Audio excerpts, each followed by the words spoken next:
नमस्कार दोस्तों, स्वागत है आपका एग्जाम बुक चैनल में। दोस्तों यूपी ट्रिपल एससी पीईटी के लिए सबसे ज़्यादा जो इस समय प्रॉब्लम है वो एक क्वेश्चन जो सबसे जो एराइज होकर आ रहा है वो है कि भाई कितने क्वेश्चन जो है वो किए जाएं जिससे कि हमारा जो है पीईटी क्लियरली निकल जाए। दूसरी बात इसमें मैं आप लोगों से सभी लोगों से मैं ये दोस्तों ये बताना चाहता हूँ कि दोस्तों पीईटी का एग्ज़ाम कोई भी स्किप मत करना। मुझे पता है कि बहुत सारे कैंडिडेट ऐसे हैं जो यूपीएसआई के चक्कर में अपना पीईटी का एग्ज़ाम नहीं देने वाले हैं, लेकिन मैं उनसे कहूँगा कि आप पीईटी का एग्ज़ाम जरूर देना, ठीक है। नहीं तो सीधी सी बात है, 1 साल तक के लिए स्कोर कार्ड इसका वैलिड होता है, वैकेंसी तब तक निकल जाएंगी बड़ी बड़ी या उनके रिटर्न हो जाएंगे, आपका कोई फ़ायदा नहीं होगा, ठीक है। मैं मानता हूँ सब इंस्पेक्टर बहुत लोगों का ड्रीम है, लेकिन सरकारी नौकरी लेना इस समय नौकरी लेना भी सबसे बड़ा टास्क हो चुका है, ठीक है। तो इसीलिए मैं आप लोगों से कहता हूं कि पैट के लिए जरूर तैयारी करना। अगर आपके हाथ में एक सरकारी नौकरी होगी तो आपके दिमाग में कभी भी गलत ख्याल नहीं आएंगे, आप डिमोटिवेट नहीं होगे, ठीक है। तो इसीलिए दोस्तों पैट की तैयारी जरूर करिएगा। अब क्वेश्चन के बारे में बात कर लेते हैं, उससे पहले मैं आपको बता दूं यूपीएसआई के लिए जो है वो एक बैच स्टार्ट होने वाला है 10 अगस्त से, ठीक है। तो जो भी न्यू कैंडिडेट हैं जो कि जीएस में बिल्कुल निश्चिंत होना चाहते हैं, आप इस बैच को ज्वाइन कर सकते हैं, ठीक है। ये 2 नंबर दे रखे हैं, इन 2 नंबरों पर आप व्हाट्सएप करके पूरी डिटेल ले सकते हैं कि बैच में क्या क्या चीजें हैं और कैसे कैसे आपकी करवाई जाएंगी। सब्जेक्ट्स आपके ये रहे। चलिए स्टार्ट करते हैं। देखिए सबसे पहले देख लेते हैं कि 100 क्वेश्चन है और 100 ही नंबर है, ठीक है, और 2 घंटे का आपका टाइम है।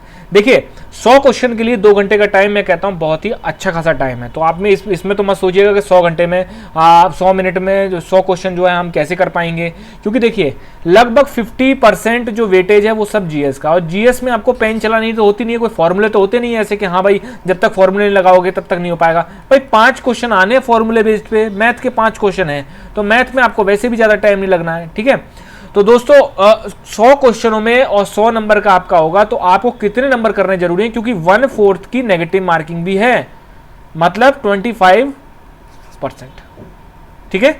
1/4 की आपकी नेगेटिव मार्किंग है, तो आप कितने क्वेश्चन कर सकते हैं, प्लस आपको एक्यूरेसी भी देखना है वहां पे, क्योंकि भाई ऐसा तो है नहीं कि अंधाधुंध जो है करके आ जाओ और उसके बाद कहो कि सर मेरा तो सिलेक्शन ही नहीं हुआ। नहीं, देखिए कुछ तरीके होते हैं जिनसे कि आप जो है अपना स्कोर को इंक्रीज कर सकते हैं। उसमें पहला तरीका ये होता है कि सबसे पहले आपको वो करना है जिसमें कि जो कि आपको 100% आता है। मैं कहता हूं कि अगर मतलब 100 में से 50 क्वेश्चन ऐसे होते हैं ये, ठीक है, कि जिसमें कि आप जो है श्योर होते हैं 100%, 40 से 50 क्वेश्चन का बीच का जो रेंज होता है वो होता है कि जिसमें कि आप श्योर होते हैं। उसके बाद आप सेकंड पे जाएंगे, जब आप 100 क्वेश्चन मतलब 100% 100% इसमें कॉन्फिडेंस है, आप पूरा पेपर दिखाइए, जहां पर आपको डाउट लगता है उस क्वेश्चन को तुरंत स्किप मारिए, आगे बढ़िए, ठीक है। तो ओवरऑल तरीके से मान लीजिए आपने 40-45 क्वेश्चन कर लिए। अब आपको जाना है कि जिसमें कि आप 50%, ठीक है, जैसे कौन बनेगा करोड़पति में होता था ना 50-50, भाई 4 ऑप्शंस में से आपने 2 ऑप्शंस को हटा दिया, तो आपके लिए मतलब जो प्रोबेबिलिटी है क्वेश्चन को ठीक होने की वो ज्यादा बढ़ गई, 50% की है। भाई 2 ऑप्शंस में थे, या तो गलत हो जाएगा या सही हो जाएगा, ठीक है। प्रोबेबिलिटी जो है वो आपकी इसमें इंक्रीज हो गई, ठीक। यहां पर 50% में आप 2 तरीके से करेंगे, एक तो लॉजिक लगाएंगे, दूसरा आप उसको अटेम्प्ट करेंगे नॉर्मल, ठीक है। इस तरीके के सवाल जो है आप 100 और 50% का जो है इस तरीके से आप 90 क्वेश्चन, देखिए दोस्तों आपको 90 to 95 क्वेश्चन तक आपको अटेम्प्ट करने हैं।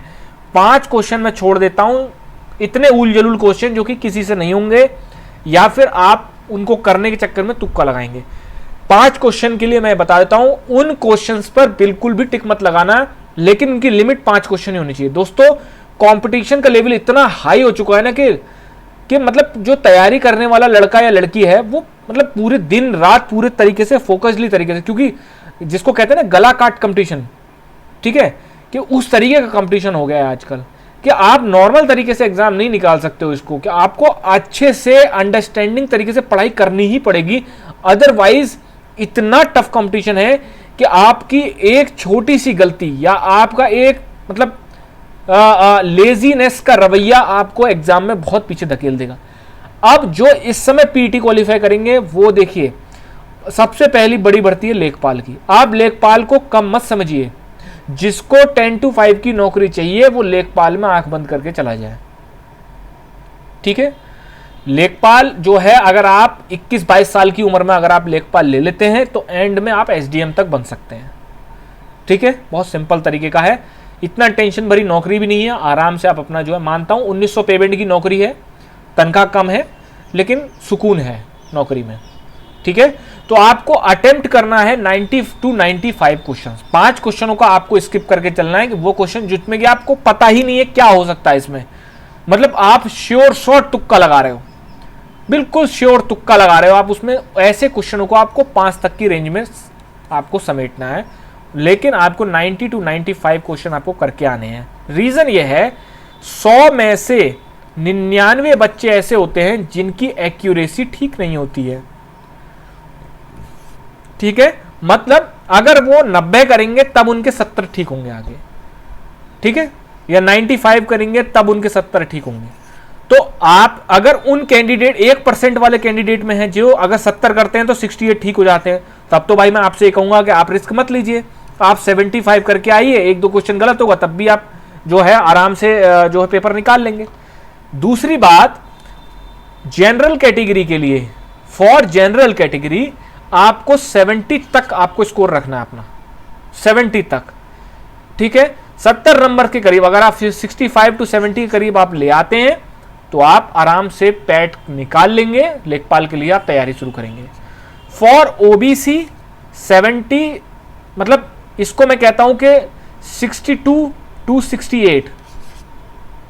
ठीक है, फॉर SC/ST, क्योंकि देखिए क्या है ना कि बहुत सारे लोग ये सोच रहे होंगे कि एग्जाम आएगा तब पता चलेगा, नहीं, एक मिनिमम क्राइटेरिया है जो कि इन्होंने पहले ही डिसाइड कर चुके हैं कि भाई जिसके इतने नंबर आ जाएंगे हम उनको ले लेंगे। मतलब देखिए पैट है, ये प्रिलिमिनरी एग्जाम है, इसमें कोई वैसा सीन नहीं है जैसा कि अन्य एग्जामों में होता है कि भाई पेपर देख के कट ऑफ लगती है, ऐसा नहीं है। एक फिक्स क्राइट, क्योंकि ये तो प्रारंभिक है ना, मेन एग्जाम तो दूसरे हैं, सिलेक्शन तो वो वाला एग्जाम लेगा, ये तो छठवीं एग्जाम है। ठीक है, फॉर SC/ST आप लोग कह सकते हैं कि 55 to 65 के करीब आप जो है कर सकते हैं। और गर्ल्स के लिए भी सेम मैं यही स्कोर रखूंगा, क्योंकि गर्ल्स के लिए रिजर्वेशन भी अच्छा खासा है, तो आप जो है इसमें आराम से कर सकते हैं। ठीक है दोस्तों, धन्यवाद।